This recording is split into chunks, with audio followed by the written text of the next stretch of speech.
You are paying for cable, you know that, right? The service you switched to specifically to escape cable, the one that promised no ads, no bundles, no contracts, no nonsense, it turned itself into cable. Not metaphorically, literally.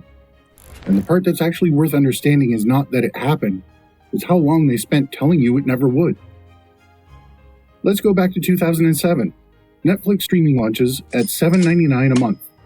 No ads, no bundles, no tiers. One flat price. The pitch was almost insultingly simple. Everything you want, none of what you hate about cable. It worked. Millions of people cut the cord. Blockbuster collapsed. Comcast panicked. The narrative was clean. The scrappy consumer-friendly disruptor was killing the bloated, hated cable company. That narrative is now dead. Netflix in 2024 cost $22.99 a month for the standard plan. That is nearly a 3 times price increase in 17 years. But the price hike is almost secondary to something else they did. In 2022, Netflix introduced a cheaper ad-supported tier. Basic with ads at $6.99. Think about what that means.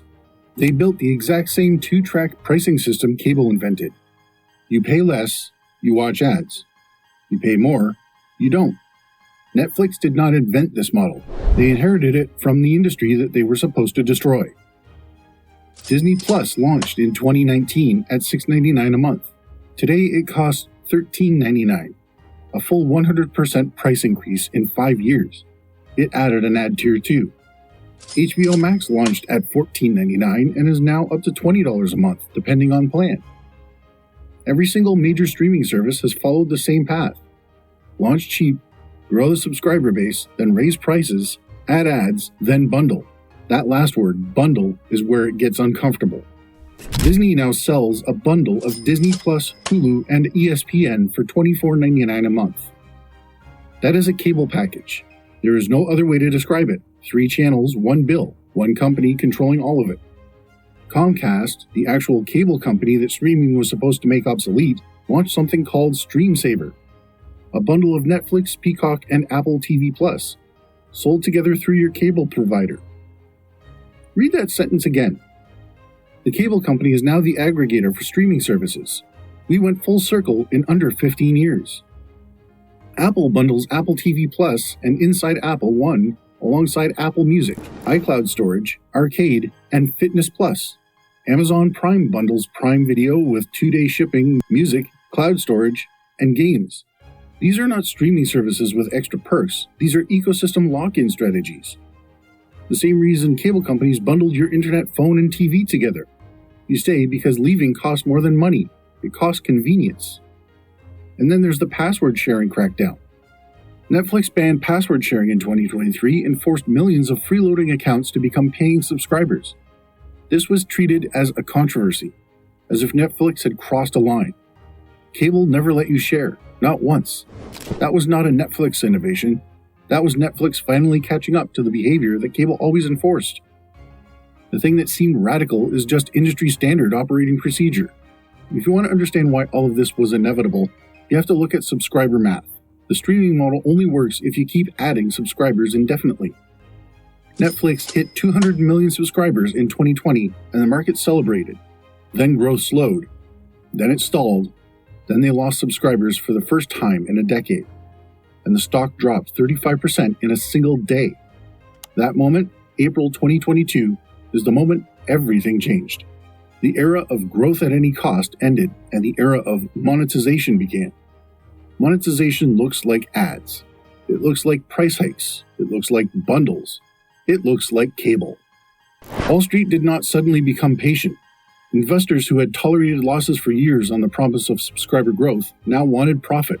And the fastest path to profit in media is one that the cable industry already mapped out decades ago. You sell advertising. You bundle services. You raise prices incrementally until the consumer either leaves or accepts the new normal. Most accept the new normal. According to Nielsen data, the average American household now pays for 4.2 streaming services simultaneously. The average monthly combined cost is around $61. Basic cable in 2010 cost roughly $60 a month. The cord cutters cut the cord and rebuilt it, one app at a time, at the same price. US cable TV lost 25 million subscribers over the last decade, but household entertainment spending did not go down.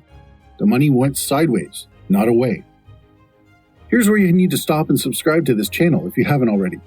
I cover these kinds of structural shifts in the entertainment industry regularly, and the pattern we're in right now connects directly to stories I'm going to break down next. Hit subscribe and you'll be there for every one of them. Now the sports angle. The single biggest reason people kept cable for as long as they did, long after they wanted to leave, was live sports. ESPN, Monday Night Football, the NBA. Cable had an exclusive grip on live sports, and it used that grip to justify bundles, price hikes, and contracts that nobody wanted to sign. Streaming companies spent years saying they were different. They weren't going to play that game. Netflix paid $150 million for the rights to NFL Christmas games in 2023. Amazon Prime holds the rights to the Thursday Night Football. Disney and ESPN have Monday Night Football. Max has exclusive NBA deal rights starting in 2025. Peacock bid for the NFL wildcard game and pulled in 23 million viewers in a single stream. Streaming did not escape sports rights. It bought back in at premium prices and passed the cost on to subscribers through price hikes and bundled packages. They rebuilt dollar for dollar the exact sports infrastructure that made cable inescapable. And now services are going further. Max, Warner Bros. Discovery's streaming platform, announced in 2024 that it is adding linear channels, always-on, scheduled programming streams, not on-demand, linear, like television. Peacock has done the same with curated live channels. The advertising economics alone tell you where this is going. Streaming ad revenue in the United States is projected to surpass $13 billion in 2025. These companies are no longer experimenting with advertising. They depend on it. Their financial models are built around it, the same way cables were. Subscription fees and ad dollars, with the ad-supported tier growing faster than the premium one. To be clear, this is not a story about evil corporations betraying customers. It is a story about market gravity. Streaming launched with a model that worked at small scale and broke at large scale. The growth imperative, the investor pressure, and the reality of content costs. Prestige TV is not cheap. All pushed every service towards the same destination. Cable did not invent this because it was greedy. Cable evolved into it because it was the only model that generated sustainable revenue at massive scale. Streaming rediscovered the same physics. What makes this worth paying attention to is the consumer reaction. The last time people felt trapped in an expensive bundle with ads they didn't want, they cut the cord. Before cord cutting, there was piracy, Napster, BitTorrent, and Pirate Bay. And piracy didn't disappear when Netflix launched. It just became less necessary for a few years. Now, with streaming fragmented, expensive, and increasingly ad-saturated, something familiar is happening. The data on piracy rates tells a story that connects directly to everything I just laid out. Here's the thing. When streaming becomes cable, people react the same way they reacted to cable. I broke down exactly what happens next in a video about how piracy came back and won the streaming wars. That video is on your screen right now. It is the direct consequence of everything I just showed you.